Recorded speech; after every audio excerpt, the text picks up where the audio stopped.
Po. Shumë kisha dash me ditë, ndoshta për me tematizu edhe në të ardhmen me që po flitet për një orë mësimore të edukimit fetar.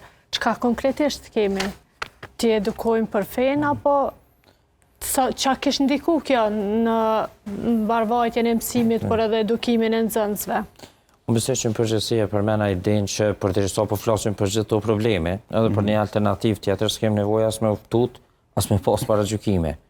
Pra shumë e mundshme që tjetë një prej elementeve, prej segmenteve, ose prej instrumenteve më drejt që kish mujt me ndiku në edukimin e nxënësve. Pra veç ideja që feja është një farloj promotori i ndërgjegjësisë dhe vlera morale, besoj që është një segment shumë i rëndësishëm që një fëmijë me mendu që vlera e mësuesit, sipas besimeve është kjo, dhe ti nuk i drejt me pas sjellje arrogante ndaj mësuesit, ose ndaj prindit, ose ndaj njëri tjetrit.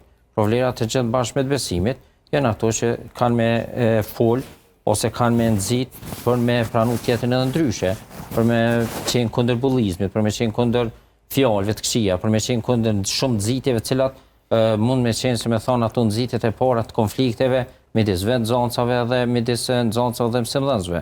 Pra, në kuptimin e përgjithshëm, për të sa besimi është një thirrje për zgjim të ndërgjegjës dhe për cilësimin ose për veshjen e vlerave morale të individi, besoj që parim është e dobishme. Por format e implementimit, tekste, kjo është një proces që është edhe afatgjatë, për të njëjtën kohë dhe nuk mundet me u trajtu vetëm prej një mendimi individual, madje as veç prej një institucioni.